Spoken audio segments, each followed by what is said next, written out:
Hello and welcome. You're watching To The Point. As President Mukherjee begins his first state visit to China, we examine the state of India-China relations. How should India respond to China's deliberate attempt to thwart its membership of the NSG, or to have Masood Azhar declared a terrorist? On the other hand, do recent comments suggest the possibility of advance on the border issue, or is the language that's been used tantalizing but misleading? And what about the two countries' economic relations? With an adverse trade gap of 48 billion, will India actually see President Xi Jinping's promise of 20 billion investment in 5 years? Or is that in danger of being forgotten? My guests are India's former ambassador to China, Sanjaya Baru, the India Today Group's China correspondent Anant Krishnan, the geopolitical director of the IISS Sanjaya Baru, the director of the Institute of Chinese Studies Alka Acharya, and the former Deputy National Security Advisor Leela Punappa.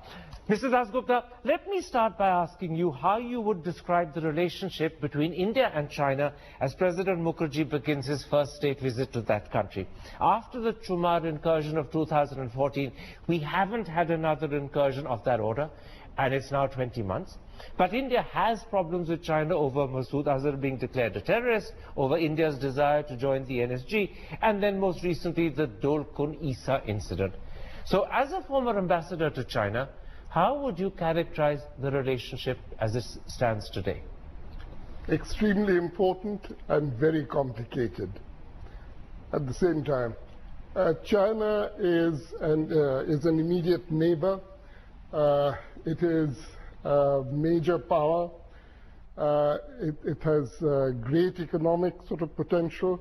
Therefore, it's a very important relationship. At the same time, it's very complicated. On account of an unresolved border issue. The positive side, of course, is that we've had relative peace and tranquility along the border areas now for a long time. But the issue itself is unresolved. And at the moment, would you say, are we going through a stormy patch? I wouldn't say a stormy patch, no. We've got to live through a situation, a continuous situation, which offers possibilities and at the same time risks.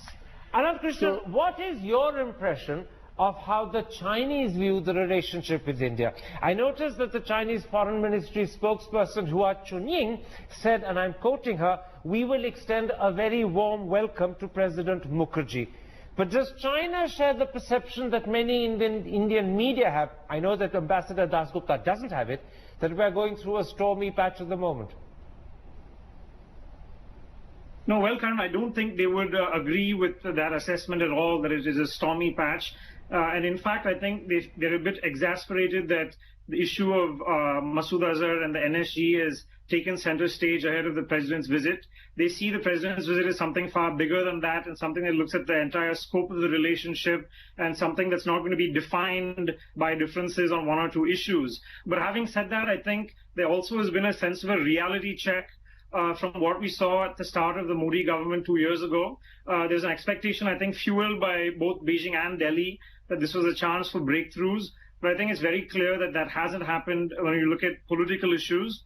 But on the economic side of things, I think there's a lot of optimism, and they feel that the Modi government has done far more. Let me stop than with the last that, government on Anand. that. We'll come to each of those issues one by one. Let's begin, Sanjaya Baru, with some of the areas where at least we in India believe the relationship seems troubled at the moment. First, there's India's wish to join the NSG, which China is blocking. Its latest position, and I'm quoting the Chinese Foreign Ministry spokesperson, is there should be a thorough discussion on whether non-NPT countries can join the NSG, and the spokesperson adds this applies to all non-NPT countries, including Pakistan. Do you view this as an attempt to open the door to Pakistan so it too, on India's back, can become a member of the NSG? Or is China using Pakistan as a mechanism of blocking the door to India? Well, both, in fact. I mean, I think there is an attempt to keep Pakistan happy, but don't forget China opposed the NSG vote in favor of India at the time of the India-US nuclear deal. And I think what has changed fundamentally between 2008, when China finally voted for India's the waiver, and today is that the United States is less influential vis-a-vis China, and the Chinese have become more assertive. Between 2008 and 2016, I don't think President Obama today is in a position that George Bush was in 2008 to arm twist China into voting in favor of India. And China, on the other hand, has become much more assertive, and therefore I don't see them easily backing off. So I think helping Pakistan or keeping Pakistan happy is only part of the the factors at play. I think the more fundamental factors are a change in the balance of power, global balance of power, and certainly the balance of power in Asia. Now, this is very interesting, Leela Ponappa. When the Indian spokesperson pointed out that not being a member of the NPT hasn't really barred other people joining the NSG in the past, and cited the example of France, the Chinese actually responded by dismissing this comparison altogether. Do you therefore agree with what you've just heard from Sanjaya Baru, that President Obama doesn't have the same influence over the Chinese that George Bush did, and therefore if China seeks to block India's membership of the NSG, and this will be coming up in June, China will be successful this time around, whereas when they attempted it under Bush, they failed?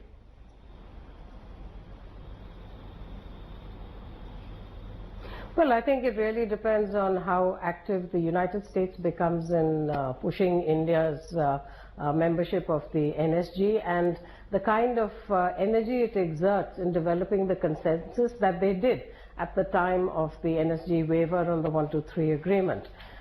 It's entirely possible. It's within the realm of America's capabilities. They have to decide to do it. But I think it's somewhat ironic that China should be talking about the NPT and so on, given its own record on proliferation. But I suppose that is something for another discussion. There are no surprises in what China has done. We should have expected this. So Dasgupta, the second issue that troubles our relationship with China at the moment is China's attitude over Masood Azhar. Beijing has repeatedly blocked India's attempts to have him recognized by the UN as a terrorist, and no doubt once again this is being done at Pakistan's specific request. But do you see any possibility of change in the near future in China's attitude, or is this something we're going to have to live with for quite some time? I think we are going to have to live with this for quite some time. Pakistan is a subaltern partner of China, and China will go to great lengths to support Pakistani positions on issues which directly affect Pakistan. Can I revert to that other question that we were discussing, the nuclear suppliers group? Basically, in multilateral affairs, you have two types of issues. One, where China sits at the high table, where it has already been co-opted as one of the big players. Here there's no, China does not see any reason why it should favor India's attempts to also find a seat at the high table. Particularly when it has the power to say no. Particularly if they have the question here is whether they have sufficient power to block out entry. And this depends on whether it receives support from some other players, even minor players. Well, this is very interesting. In other words, you're suggesting if there is a sufficient body of opinion in the rest of the NSG that supports India's entry, China will give way. If there is unanimity, and that is what we saw in Vienna. And that's not the case at the moment. That may not be the case at the moment. So it's not so much a question of the degree of American influence over China directly, but over all the other players. How high is the price that China has to pay to obstruct? Sanjaya Baru, let me combine the issue of international support such as it is for India's membership of the NSG with also India's request to the Chinese to lift their block on the Masood Azhar, and the fact that once again countries like the UK, France and the USA support India on Masood Azhar as well. On either or both of these issues, do you think there is a sufficient body of international opinion, whether it's unanimity or just short, that can put pressure on the Chinese to give up their block on the NSG membership, to give up their block on Masood Azhar being declared a terrorist by the UN? Or is that unanimity or large element of international support the real problem because it's lacking? Karan, let me call a spade a spade. I mean, all this talk about international community and public pressure and all this, I consider it nonsense. I think the fact is that on Pakistan, China will not let Pakistan down. Their relationship is a very deep strategic relationship. Masood Azhar is far too important for Pakistan to allow the Chinese to let Pakistan down. So that's a separate issue altogether. Anything to do with Pakistan, their relationship, the Chinese described as higher than the mountains, deeper than the seas. But on NSG and on international issues, let's face it, there is the Western world led by the United States. The US still has influence. In 2008, the NSG waiver happened. India got the nuclear deal because the United States did the heavy lifting. We find it very awkward in this country to acknowledge it. President George Bush did the nuclear deal for India. And the point today is President Obama does not have either the level of commitment to India or the influence internationally with the Chinese in order to put that kind of pressure. If the Chinese finally agree, it will be because the Chinese would like India to say thank you to China and not say thank you to United States. In 2008, we thanked President Bush for the nuclear deal. It's President Bush who arm twisted Hu Jintao, right? So today the Chinese will tell India, you want something, come to us. We will say, you say thank you to us. Yeah, go ahead and interrupt. So what you're suggesting, Sanjay Baru, is that the real problem when you get to the bottom line is not China, but the lack of commitment and conviction on the part of Obama. If Mr. Modi can actually get his friend, and there is supposed to be a rapport between them to deliver, China will give way. It's not lack of conviction. I'm sorry, let me get it right. It's influence on China. That's the difference between 2008 and 2016. Okay, we're losing the line to you. We're losing the line to you. I'm going to stop you there, Sanjay. In my view, America's ability... We're losing the line to you, Sanjay. I think we need to get that put right. I'll come back to you in a moment's time, but we've lost the line to Sanjay at that sad, critical point. Anand Krishnan, there was a time, and not so long ago, when the Indian press thought that the Dolkun-Isa visa issue was actually a very clever strategic step being taken by India in response to China's attitude to Masood Azhar. But when India revoked his visa, that interpretation, of course, completely fell apart. How was that episode viewed in China? I think some people in Beijing have been a bit amused in the sense of how the whole Dolkun-Isa episode sort of unraveled. But I think one interesting thing, Karan, that I just wanted to stress was there's something new that you hear in China in the last few months is that they speak of Pakistan as being their only ally. And a part of it is because of issues they're having with North Korea. But under Xi Jinping, you've seen this reiteration of the China-Pakistan relationship. And I think that's sort of manifesting itself both in terms of at the UN Security Council and at the NSG as well. So I think you're seeing China underline in no uncertain terms that it's willing to work with India, but when it comes to Pakistan, that there are some red lines. In other words, Pakistan is his priority concern, and if it's a clash between India and Pakistan, Pakistan and China's interest in Pakistan will always trump India. Have I got that right as well, Anand? Right, exactly. Leela Pannappa, to come back to the Dolkun-Isa episode that attracted a fair amount of attention in India, it turns out that he wasn't the only dissident whose visa was revoked at the last moment. There were at least two others if one goes by the press. Do you believe that these visas were revoked because of Chinese pressure and India for some reason buckling under, as some elements of the press thought at the time? Or is that an unkind explanation, and is the cock-up theory of confusion between the Home Office and the Foreign Office the real truth?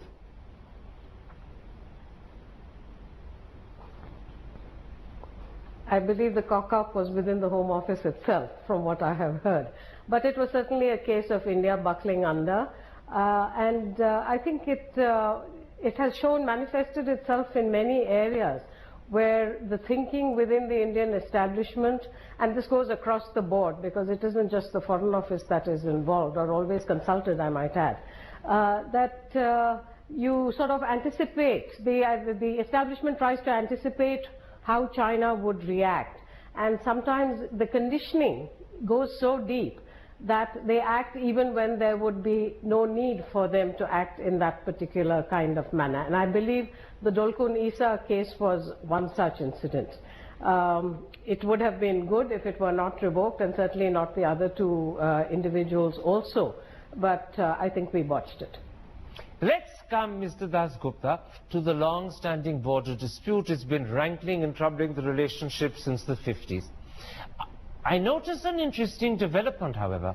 After President Mukherjee told the Chinese media, and I'm quoting him, that India wanted a fair, reasonable and mutually acceptable settlement, the Chinese Foreign Ministry spokesperson said, and again I'm quoting her, China is ready to work with India to accelerate negotiations and resolve this historic issue at an early date. Now, you've been ambassador. You know the sort of comments our president makes, and you know how to understand the comments we hear from the Chinese. Is this just rhetoric, or is that a sign that some sort of movement is possible, even if we don't know what and when and how? No, I don't believe that you're going to see a breakthrough in the near future. The Chinese are saying that they have no problems with an early settlement, of course, but a settlement on what terms? But they said something more important than early settlement. They said they were ready to accelerate negotiations. Accelerate negotiations, of course, you can have rounds of negotiations held more frequently. But I do not see any signs of greater flexibility on the part of the Chinese as to what is the minimum that they expect of a settlement. So in your interpretation, this phrase, accelerate negotiations, holds out the possibility of something happening, but they don't mean it, they don't intend it, because their position is actually inflexible. Or at least it's not more flexible than it was earlier. The position, yes, absolutely, on the issue itself, I think is, has hardened over the last decade or decade and a half. So far from flexibility, rigidity is creeping in. More assertiveness. More assertiveness. Let me bring you in on this critical question, Anand Krishnan, because you're sitting there, you know what people in Beijing think. I'm sure you've talked to them, whether it's on record or behind the scenes. What do the Chinese mean when their spokesperson talked about being ready to accelerate negotiations? Well, Karan, it's interesting because they've been saying that, I think, for the last year and a half. So it is relatively new. But the sense that we got from Chinese officials after the last round of talks was that it's still definitely stalemated. And I think they seem a little frustrated by it is focused now on clarifying the line of actual control, which China doesn't think is a very good idea and thinks it's complicating the talks. And they see it as a diversion to actually settling the dispute. So as far as we can tell, it's still very much stalemated. And the recently retired Chinese special representative actually mentioned in his memoirs as well that echoed what Sushma Prabhupada said. No, Anand, I think we've lost that line to you. I'm going to have to take a break and go to someone else. Hopefully they'll be able to fix the line in the interim. We have with us Alka Acharya, who's the director of the Institute of Chinese Studies. Welcome to the program. We're discussing the nature of the language used by the Chinese Foreign Ministry spokesperson yesterday, where she said China, and I'm quoting her, China is ready to work with India to accelerate negotiations and resolve this historic issue. She's talking about the border dispute. Is there special importance to that phrase, accelerate negotiations? Anand points out that it's something that has crept into Chinese language in the last year and a half, i.e. since Mr. Modi took over. It's therefore relatively new. You've just heard Mr. Das Gupta before you came to say that in fact there's no greater flexibility on China's side. If anything, China is asserting its position more assertively than it's done in the past. So he doesn't believe the phrase accelerate negotiations has any meaning. Anand was about to suggest it does and explain why, but the line broke. Where do you stand on that issue? Well, I would say that there is certainly an effort to respond discursively by the Chinese? Yes, to Mr. Modi's statement on his first visit to Beijing that we need to move faster on this. And so they are matching word for word and saying, yes, let's accelerate. But is it rhetoric, or is it showing that there is actually something happening which we don't know about? Well, that's the stuff of the negotiations between the NSAs, and we really don't know what's happening there. But at the political level, the message... It's theoretically possible that when the NSAs met last month, there was some sort of glimmer of understanding. I won't put it stronger than that. It hasn't been revealed to the public, but the rhetoric you're hearing from both sides is building on that. Well, certainly if you look at the statements coming from our own NSA, from his first visit for his 17th round to the 19th, he spoke of a quantum leap. The second round, nothing much came out of it. The third round happens at a time when other tensions and sideshows are stealing, you know, the thunder, as it were. So all one has to go is by the kind of political assertion at the highest level that yes, we all want to accelerate the talks. And now there's a possibility, and I won't put it any stronger than that, there's a possibility that the rhetoric you're hearing, particularly this phrase, accelerate negotiations, is perhaps in some way harking back to that claim of a quantum leap made about a year ago. Possibly, and also that they might just think that Mr. Modi can take this to that next level. Let me bring you in on that, Sanjaya Baru. You're a man who is very good at understanding how government speaks. You made a career out of interpreting and presenting the last Prime Minister to the outside world. What's your sense of the last talks that the special representatives had last month, and the earlier claim by Mr. Doval of a quantum leap, and now the fact that the Chinese are talking about accelerating negotiations, which Alka Acharya has just said might just suggest that there is something happening, even if we don't know where, when and how?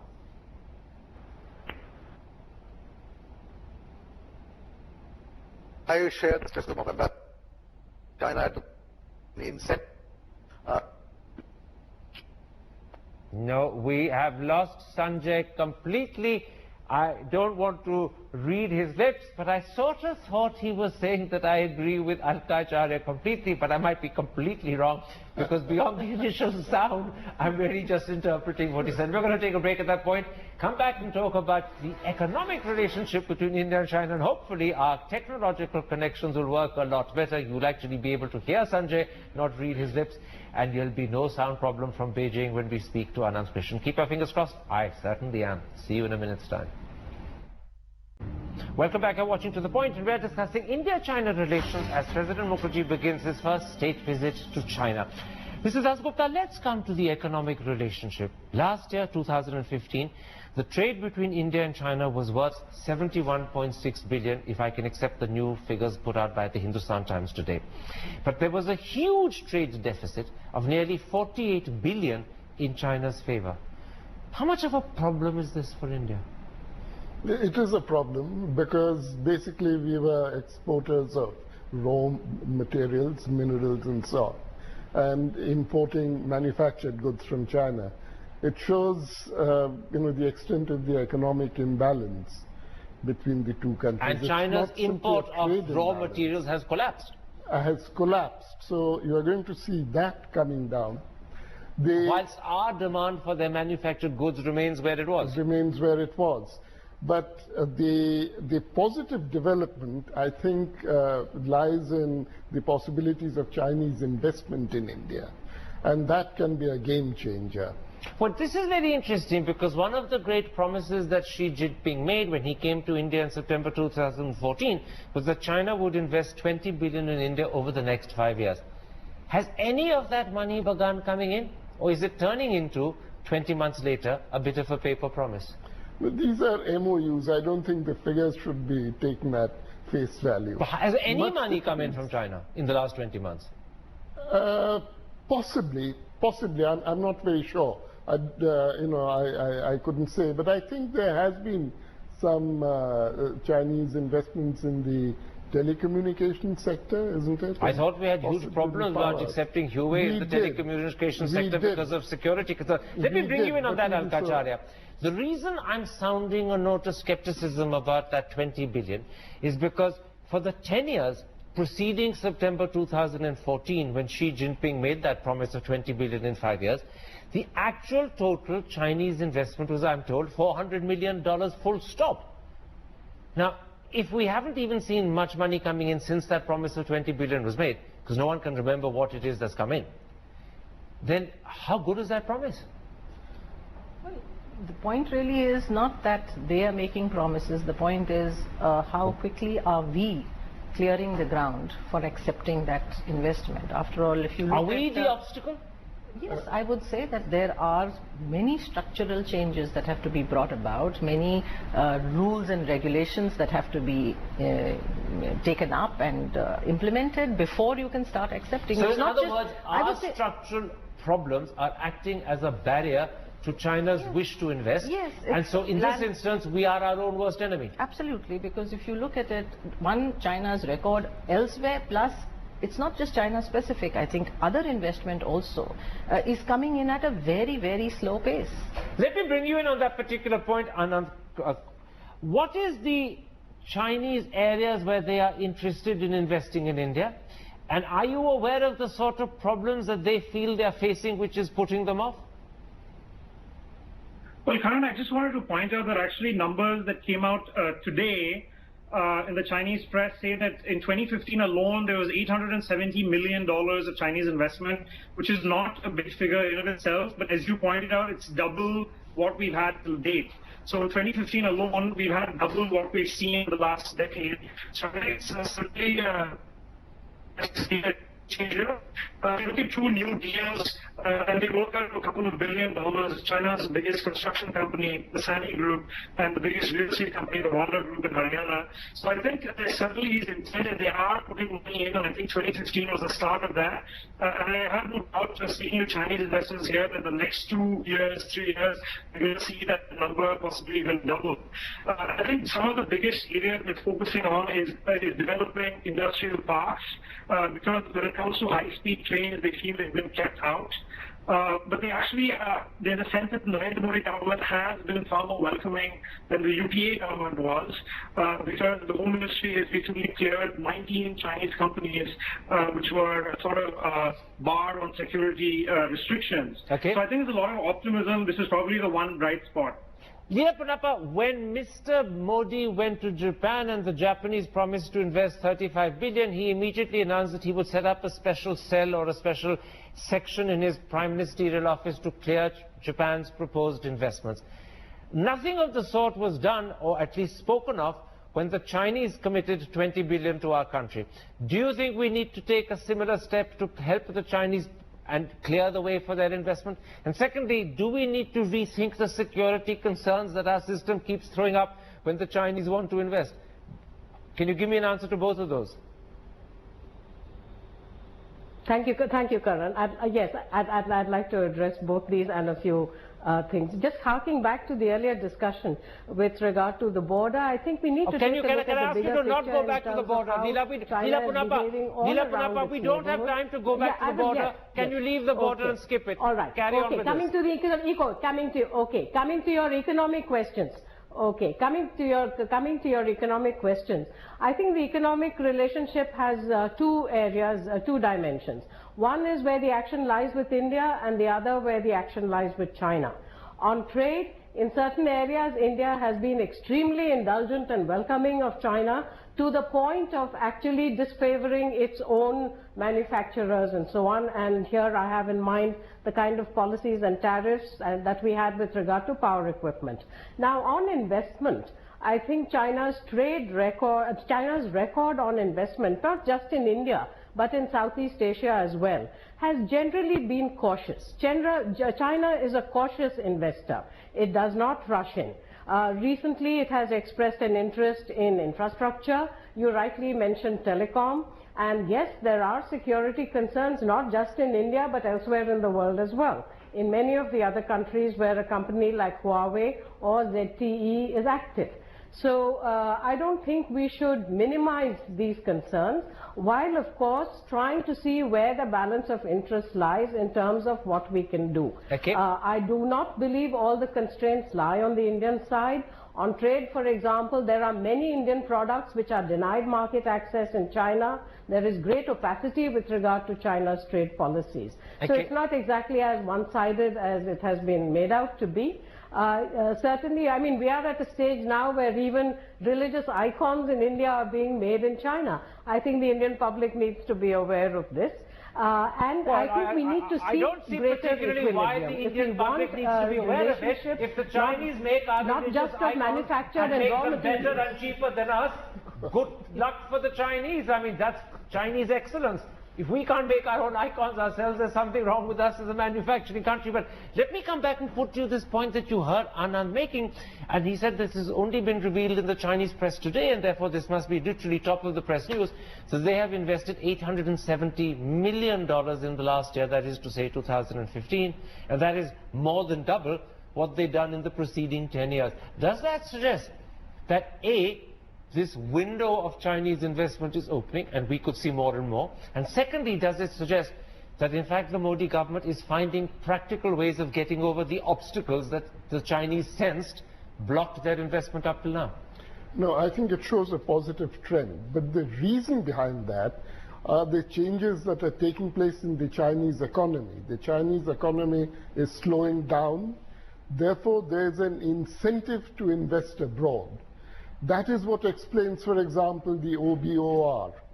And that is why I see some hope in the future of Chinese investments in India. It's not anything great that we've done to and facilitate. Therefore, you're also suggesting by corollary that even if a lot is not done to remove the obstacles, the Chinese could still carry on investing in large numbers because opportunities in their country are diminishing and they need to find investment opportunities abroad, and India is a logical place to look. Yes, but that does not justify many of the unreasonable restrictions. For example, regarding our visa policy for Chinese businessmen, or inviting Chinese participants to seminars and conferences in India. And would you also say that the security concerns we raise, Huawei is one of the companies from China that has faced them in India to its detriment, are they exaggerated? No, I don't know about that. There are some very genuine security concerns. Having said that, some of the Home Ministry regulations concerning business visas, for example, are completely irrational, or invitations to Chinese scholars, etc.,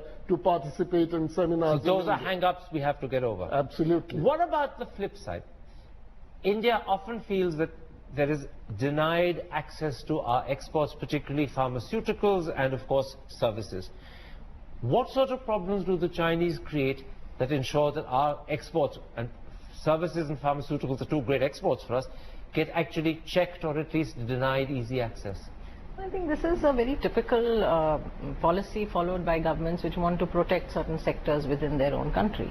Call it a kind of a protectionist measure, that you do not allow those sectors to come in or those kind of goods to come in which will destabilize your own domestic manufacturing there or your own domestic producers. So I think we have to break it down. We have to drive a hard bargain. If they are interested in our market, we have to push for demanding that they open up sectors. What is the club or leverage in our hands that we could use and you're suggesting we're not using? I think we need to give them greater access. Yes.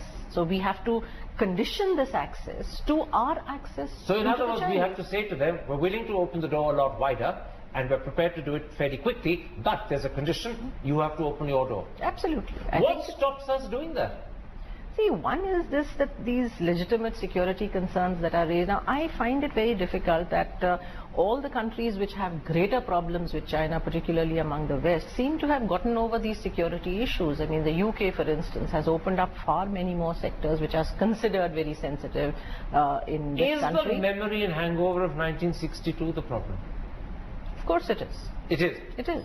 And so we exaggerate security concerns to the point at which they become obstacles and end up denying us the investment that otherwise we're constantly seeking. No, I won't say exaggerate. I would say that our ability to rationalize the threat from China to reasonable proportions is somewhat missing. Let me briefly, in the time left, move on beyond the economics. I want to ask you something about India's wider politics, Leader Punappa. How does China view India's growing and improving relationship with America, with Japan and Australia, and all of those were at one point or another personal initiatives that Mr. Modi has taken?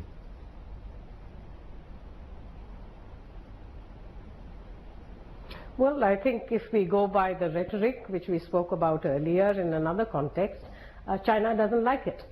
It has been fairly consistent over the years in trying to either dismiss India's growing equation with the United States or to express its unhappiness with it, despite China's own very, very intensive engagement with the United States. So in terms of the totality of the picture, China would not want to see India well placed in terms of its strategic engagement with countries that China considers, shall I say, not necessarily antagonists as such, but certainly countries that do not entirely fall under the Chinese pressures or influence up to or beyond a point. So China would be unhappy with that. It would like to see India constrained to focus within its immediate neighborhood and not reach out beyond and become a major player in the Asia-Pacific or the Indo-Pacific, which incidentally is a concept that they have opposed. Anand Krishnan, if you're back, and I hope you are, because I can see you on screen, and I'm assuming therefore that the line is once again clear. Very quickly, an issue that India has made quite a bit of is China's role in POK, and in particular the presence of Chinese troops. But these are objections we've raised several times, and China clearly is not going to call off or even scale down its proposed $46 billion investment there. That's critical to China's economic and strategic future. So how do people in Beijing respond to the repeated objections India keeps making? Well, Karan, they've been saying the same thing for quite a while, which is that these are purely commercial projects. And so the POK issue is something for India and Pakistan to solve. And finally, if it comes to you, well, we're happy to build these projects on what would be your territory as well. But of course, that's something that India finds very difficult to accept, which is why India hasn't endorsed the One Belt, One Road plan. But India's response has been to sort of step up what it's doing in the South China Sea. And this, of course, has put China in a somewhat awkward position. So Beijing actually has been quiet about it and hasn't been vocal about objecting to what India is doing. And that's in part because India has been so upset about what's happening in POK. Very quickly on that, and this will have to be the last question. Do you accept that point? That our oil exploration on Vietnamese alleged territory in the South China Sea, which China claims as its own, is actually somehow an effective counter that is causing a wee bit of concern? No, I don't think so. Actually, the oil well which we started was one of the first ones which the Chinese claimed to be within their territorial waters. That was taken up by the Indian party well before the maritime boundary issue came to the forefront. And later, since it was not a particularly fruitful oil field, we lost interest in. So now when we resume interest in it, that's purely for strategic reasons and nothing more. No, I don't think that that India has ever played a strategic game in this area. No. So the media is putting a spin on it that maybe the Foreign Office hasn't intended. Historically speaking, the one Indian oil field, which I'm going to have to ask you to come to a quick answer because we're out of time. Yes. Do you agree that the media has put a spin the Foreign Office hasn't thought of? I'm not saying that at all. I don't say the Foreign Office thought of that in the first place. The thing is that the oil field was taken up before the issue became a critical issue. So politics did not play a part in that investment. Absolutely. And if politics is now being involved in that issue, it's someone else as an interpreter doing it, not something that the Foreign Office intended. In other words, it could be media interpretation or media spin. Very quickly, in 10 seconds. And I think the spin out here is that we are only interested in zero-sum calculations. There is just no effort to look at cooperative frameworks. You win there, I lose there, you lose there, I win here. That's all that seems to be happening. Which reminds me of Gandhi's phrase, this is a sort of economic, an eye for an eye and a tooth for a tooth, and they're both going to end up blind and toothless. Can you see any framework here which is talking in terms of win-win? On that rather somber thought, we're going to have to end this particular episode. My thanks to both of you for coming to the studio. My thanks to all my other guests, and my apologies in particular to Sanjaya Baru as well as to Anand Krishnan for the problems that we had with their connections. I'm afraid technology has not lived up to its promise. Sometimes technology can offer more than it actually delivers, and tonight was clearly an example of that. To have, thanks for watching. Goodbye. Good night.